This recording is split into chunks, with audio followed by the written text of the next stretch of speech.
깊이 감춰둔 내 죄로 인하여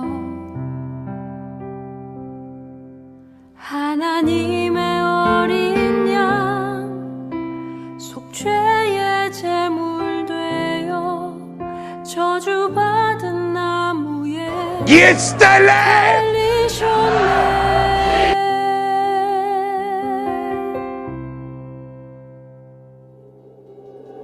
내가 예수를 당신을 부인했습니다. 내가 예수를 당신을 못 박았습니다. 당신이 행하신 일 모든 약속을 다 잊고 십자가에 예수를 매달았네. 내가 예수를 당신을 부인했습니다. 내가 예수를 당신을 못 박았습니다. 나의 모든 죄를 지고 아버지께 인도하시는 내가 예수를 못 박았습니다. 함께 고백합니다. 예수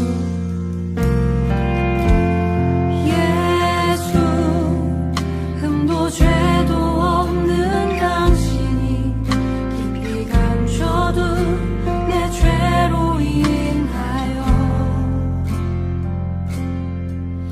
하나님의 어린 양 속죄의 제물 되어 저주받은 나무에 달리셨네. 내가 예수를 당신을 부인했습니다. 내가 예수를 당신을 못 박았습니다. 당신이 행하신 일 모든 약속을 다 잊고 십자가에 예수를 매달았네. 내가 예수를 당신을 부인했습니다. 내가 예수를 당신을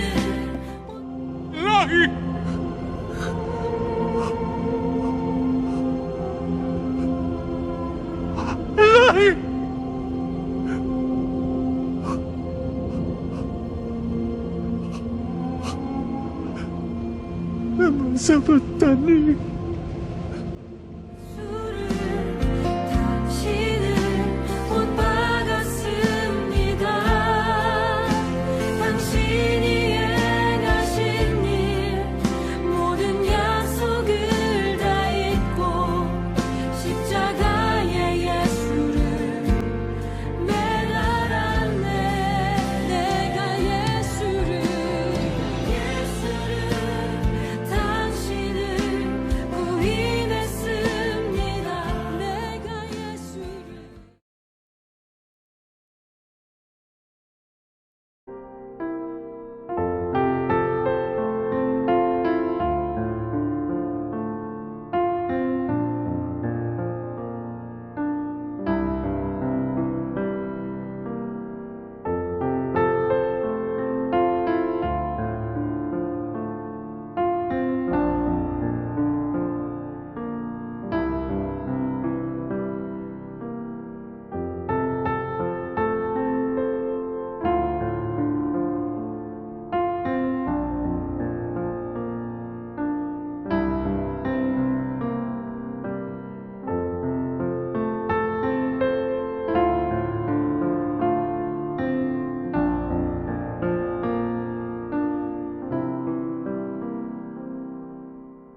성도 여러분, 어제는 주일 말씀을 한 번 더 묵상하면서 이번 주 고난주간을 경건하게 시작하셨습니까? 오늘부터 4일간은 본문을 따로 정하지 않고 예수님께서 예루살렘에 들어오신 이후에 행하신 일정대로 그대로 한번 따라가 보려고 합니다. 오늘 화요일과 내일 수요일에는 무슨 일을 하셨는지, 그리고 죽음을 하루 앞둔 목요일에는 무슨 일을 하셨는지, 그리고 죽으신 당일날 금요일에는 예수님 당하신 고난과 죽음을 집중적으로 묵상해 보려고 합니다. 제가 이렇게 요일별로 살펴가는 이유는 예수님의 그 마지막 삶을 우리도 똑같이 한번 느껴보자는 겁니다. 우리의 삶을 똑같이 이입해서 한번 느껴보자. 그래서 예수님의 이제 죽음이 하루하루 다가오는데 이런 일을 하실 때 나는 과연 그런 일을 할 수 있을까? 한번 생각해 보자는 겁니다. 그래서 4번의 시간을 통해서 그리스도와 하나가 되는 여러분이 되시기를 진심으로 소망합니다. 자, 먼저 예수님께서 예루살렘에 들어오신 이후에 3일간의 일정을 잠시 보겠습니다. 첫째 날, 우리 일요일이라 그랬죠. 일요일 날 들어오셨는데, 자, 예루살렘에 입성을 하십니다. 그거는 이제 사복음서에 모두 기록되어 있습니다. 그리고 그 요한은 그 입성하신 당일날 예수님께서 내가 죽을 것이라고 제자들에게 말씀하신 그런 기록이 나와 있습니다. 그리고 마태와 마가는 이날 성전을 방문하셨다 이렇게 기록을 합니다. 들어오시자마자 성전부터 방문하신 겁니다. 여기저기 둘러보셨다. 그렇게 이제 하루가 가고 이제 두 번째 날 월요일이 됩니다. 어제죠. 어제는 무화과 나무를 저주하신 사건이 일어납니다. 우리가 주일 말씀을 통해서 들었는데 저주하셨습니다. 그리고 성전 정화를 하십니다. 성전을 깨끗하게 하셨죠. 좀 이상한 것은 일요일에는 그저 둘러보기만 하셨는데 왜 그 다음날 오셔서 성전을 더럽히는 자들을 몰아내시고 깨끗하게 하셨을까? 그게 좀 이상하죠. 그 이유를 오늘 화요일에 있었던 일과 연관해서 볼 겁니다. 오늘 어떤 일이 있었는지 보십시오. 셋째 날 화요일입니다. 어제 저주하신 그 무화과 나무에 대해서 교훈을 하시죠. 그리고 성전에서 바로 논쟁을 벌이십니다.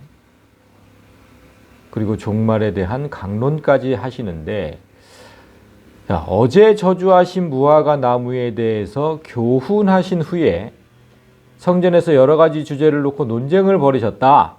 그 논쟁거리가 뭐냐면 로마 황제 가이사에게 세금을 바치는 일이 옳은 것이냐, 그리고 사람이 죽은 후에 부활하느냐 못하느냐, 그리고 계명 중에 가장 큰 계명은 무엇이냐, 뭐 등등 당시 유대인의 지도자들과 첨예하게 대립하면서 논쟁합니다. 그런데 이런 논쟁이 벌어진 이유는 예수님께서 성전에서 장사하는 이들을 쫓아냈기 때문입니다. 그러니까 유대 지도자들의 돈줄을 끊어놓은 거거든요. 그게. 그래서 이들이 가만히 있을 리 없죠. 득달같이 달려들어 따집니다. 대제사장들과 서기관들과 장로들이 나와서 이르되, 득달같이 달려들어서 무슨 권위로 이런 일을 하느냐? 네가 누가 이런 일 할 권위를 너한테 주었느냐? 따집니다. 여기서 대제사장, 서기관, 장로들 이런 사람들은 오늘날로 치면 최고위급 인사들이죠. 그런데 나귀 새끼를 타고 들어온 초라한 행석의 젊은이가 성전을 깨끗하게 한답시고 난리를 친 겁니다. 그러니 이들이 얼마나 어이가 없었겠습니까? 네가 무슨 권위로 이러는지 얘기 좀 해보자. 그리고 여러 가지 주제를 놓고 시험을 한 겁니다. 여러분, 그래서 오늘은 성전 정화 사건에 대해 다시 한번 생각해 보려고 합니다. 자, 아까도 우리가 얘기했듯이 일요일에는 성전을 그저 둘러보기만 하시고 어제 월요일에 성전을 깨끗하게 하신 일과 무화과 나무를 향한 저주가 함께 일어났죠. 그리고 오늘 그 일들에 대해서 교훈을 하셨으니까 이 두 가지 사건이 연관이 있다는 겁니다. 성전 정화 사건과 무화과 나무 저주 사건. 이 두 개가 연관이 있다. 자, 여러분. 무화과 나무 저주 사건은 우리가 주일날 봤으니까 유대인들이 성전에서 얼마나 사람들을 차별했는지 한번 보십시오. 자, 그림에서 보시듯이 예루살렘 성전은 이렇게 안뜰과 바깥뜰이 있습니다. 왜 이렇게 안뜰과 바깥뜰 분리를 해놨냐면 이방인들은 바깥뜰까지만 출입이 허용되고 안뜰로 들어가는 건 철저하게 금지했습니다. 그래서 바깥뜰은 이방인의 기도처가 된 거죠. 거기까지밖에 못 들어가니까. 그런데 그 바깥뜰, 그곳이 어떻게 되었는지 보십시오. 예수께서 성전에 들어가사 성전 안에서 매매하는 자들을 내쫓으시며 돈 바꾸는 자들의 상과 비둘기 파는 자들의 의자를 둘러 엎으시며, 이방인은 예루살렘 성전까지 먼 길을 온 사람들이죠. 그 지역에 사는 사람들이 아니니까 이방인이라고 하는 거 아닙니까? 먼 길을 왔습니다. 그래서 제사 때 드려야 할 희생 제물을 집에서부터 끌고 올 수가 없습니다. 어떻게 해야 됩니까? 그래서 이들에게 짐승을 파는 사람들이 자연스럽게 생겨난 겁니다. 그러나 성전에서 장사를 하려면 성전의 지도층에게 세금을 내야 하죠. 그래서 짐승의 가격은 천정부지로 뛰었습니다. 항상 비쌌어요. 세금까지 같이 그 가격에 들어가야 되니까. 그리고 재물을 사는 것과 별도로 또 성전을 이용하려면 이들은 성전세를 또 따로 지불해야 됐어요. 그런데 성전세는 티리시라는 성전 화폐로만 내야 했기 때문에 일반 화폐를 가져온 이방인들은 환전상들을 통해서 또 환전을 해야 했습니다. 그러니까 이들이 그냥 바꿔줬겠습니까? 당연히 높은 환차익을 남기며 바꿔주었죠. 따라서 장사하는 사람들, 환전상들, 그리고 그들에게 세금과 뇌물을 받은 성전 지도층들, 이들의 부는 날마다 늘어났고 이방인들의 고통은 커져만 갔습니다. 이런 부정한 일들이 성전 안에 있는 이방인의 뜰에서 행해진 겁니다. 그러니 이방인들이 기도할 곳이 있겠습니까? 돈 거래로 온통 얼룩져버리고 짐승의 울음소리로 돛대기 시장이 되었는데 무슨 기도가 됩니까 거기서? 그래서 예수님은 행동하신 겁니다. 아무나 물건을 가지고 성전 안으로 지나다님을 허락하지 아니하시고 기록된 바 내 집은 만민이 기도하는 집이라 하지 아니하였느냐? 그런데 너희는 강도의 소굴을 만들었도다. 내 집, 성전, 하나님의 집이죠. 그곳은 모든 사람이 차별 없이 들어와 기도하는 집이다. 그런데 왜 힘없는 자들에게 기도할 권리를 빼앗느냐? 왜 차별하고 멸시하느냐? 왜 그들의 돈을 빼앗느냐? 강도의 소굴을 만들었다는 겁니다.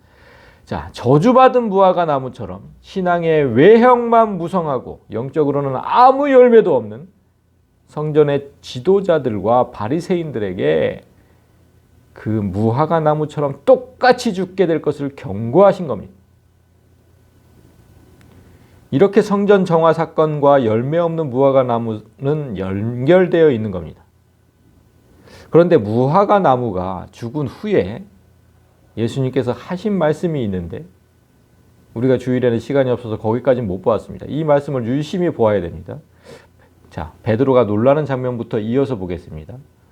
베드로가 생각이 나서 여짜오되 랍비여 보소서 저주하신 무화과 나무가 말랐나이다. 이렇게 놀라니까 예수님께서 대답을 하시는데 예수께서 대답하여 이르시되 하나님을 믿으라. 뭔가 좀 이상하지 않습니까? 예수님께서 열매 없는 나무를 저주하셔서 다음날 나무가 말라 죽어버렸는데 예수님은 이런 일이 믿음의 결과라고 하시는 것 같습니다. 하나님을 믿어라. 자, 봤지? 그러니까 너희도 하나님을 잘 믿어라. 이런 뜻일까요? 예수님이 그렇게 말씀하실 리가 없죠. 당연히 아닙니다. 너희도 잘 믿으면 나무 정도는 거뜬히 말려 죽일 수 있다. 이렇게 말씀하신 게 아니라 다음 구절을 보면 합니다. 내가 진실로 너희에게 이르노니 누구든지 이 산더러 들리어 바다에 던져지라 하며 그 말하는 것이 이루어질 줄 믿고 마음에 의심하지 아니하면 그대로 되리라. 계속해서 믿음을 강조하시는 거죠. 그런데 아무리 믿음이 좋다 해도 산을 들어서 바다에 던진다. 이건 우리가 상상할 수도 없는 일입니다. 그런데 믿으면 그렇게 되리라. 이거 뭐 어떻게 받아들여야 될까요? 우리는 이 말씀이 이해가 되지 않는데 유대인들은 예수님께서 이 말씀을 어떤 의미에서 하셨는지 잘 압니다. 왜냐하면 그 유대인들에게는 구약의 말씀이 격언이나 속담이 된 경우가 정말 많기 때문에 자, 여기서 예수님이 말씀하신 산, 이 산은 인생의 어려운 일이나 불가능한 일을 가리키는 비유입니다. 비유. 이게 어디서 왔냐면요. 스가랴서 4장 7절을 보겠습니다. 큰 산아, 네가 무엇이냐? 네가 스룹바벨 앞에서 평지가 되리라. 자, 스룹바벨은 포로에서 돌아온 이스라엘 백성의 지도자였죠. 그리고 무너진 성전 재건에 앞장섰던 사람입니다. 따라서 이 말씀의 의미는 하나님의 성전을 짓는 사람 앞에서는 어떤 어려움도 해결될 것이라는 뜻입니다.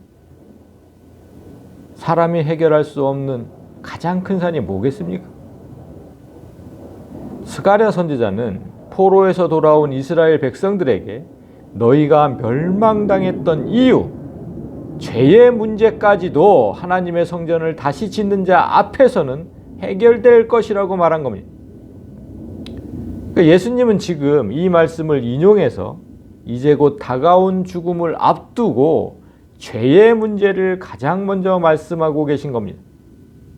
우리의 죄를 해결해 주는 것, 그것이 예수님께서 이 땅에 오신 이유이기 때문이죠. 너의 죄를 해결하려면 성전을 다시 재건해라. 즉 하나님께서 계실 너희 마음을 깨끗하게 정화하라는 겁니다.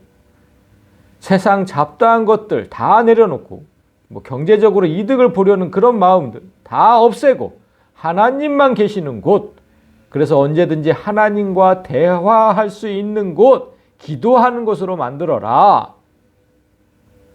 여러분, 내가 성전임을 잊지 마십시오. 하나님이 거하시는 성전, 내가 그 성전입니다. 그래서 내 영혼은 늘 깨끗하게 정화되어 있어야 한다고 예수님께서 말씀하신 겁니다. 자, 여기까지 정리하겠습니다. 성도 여러분, 이제 예수님은 3일 후면 죽습니다. 그런데 삶의 마지막까지도 예수님 마음에는 자신은 없고 오직 하나님과 다른 사람들의 생명만 걱정하는 것만 있습니다. 오늘 우리가 이런 예수의 삶을 살아야 하는 겁니다. 기도의 시작 전에 내려놓는 시간을 통해서 그 영상을 보고 들으셨을 겁니다. 이번 한 주간은 그 제목이 참 마음에 와닿죠. 내가 예수를 못 박았습니다.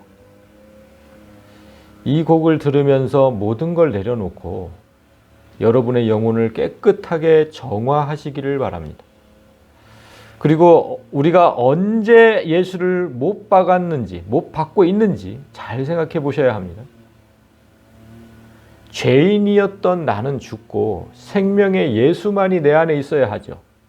그런데 그 반대로 나는 펄펄 살아서 내 뜻대로만 살고 예수가 없다면 그거 어떻게 된 겁니까? 내가 내 안에 있는 예수를 다시 십자가에 못 박아 죽여버린 겁니다. 내가 예수를 십자가에 못 박았습니다. 그겁니다, 지금. 예수님은 종려주일에 그 사람들의 짧은 환영을 받으신 이후부터는 하나님만 생각하고 하나님의 일을 하다가 결국은 사람을 위해서 죽죠. 예수님은 그렇게 죽어야만 열매를 맺을 수 있다고 했습니다. 죽어야만 한다. 그래야 열매를 맺을 수 있다. 여러분의 삶을 그런 예수의 삶에 이입하십시오. 똑같이 옮겨 놓으십시오. 그래서 남은 3일 동안 예수의 행적을 똑같이 따라가면서 반드시 예수의 삶을 살아가시기를 주님의 이름으로 간절히 소망합니다.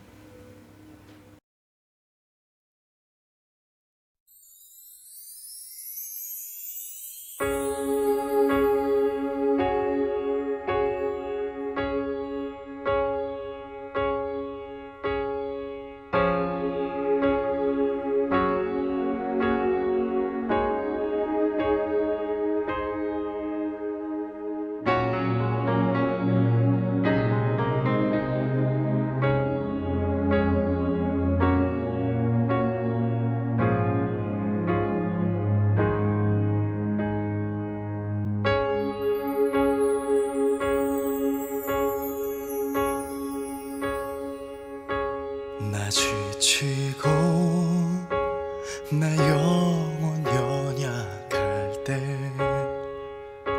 근심 속에 내 마음 무거워 주 오셔서 함께 하실 때까지 나 잠잠히 주님을 기다려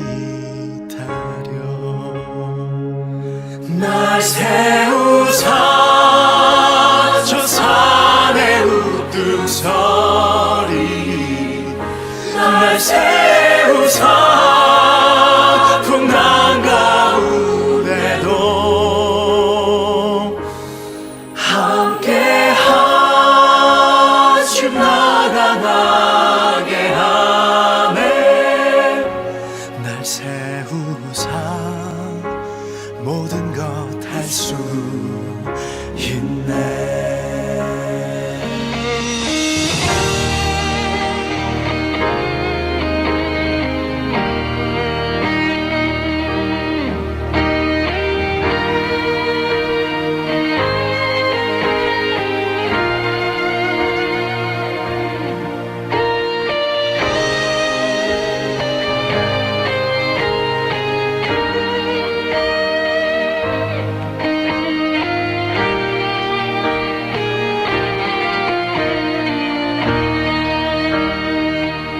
날 세우사 저 산의 우뚝서리 날 세우사 풍랑 가운데도 함께 하심 나가나게 하네 날 세우사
할 수 있네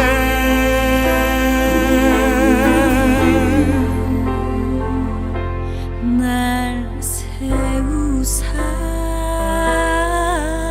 모든 것 할 수 있네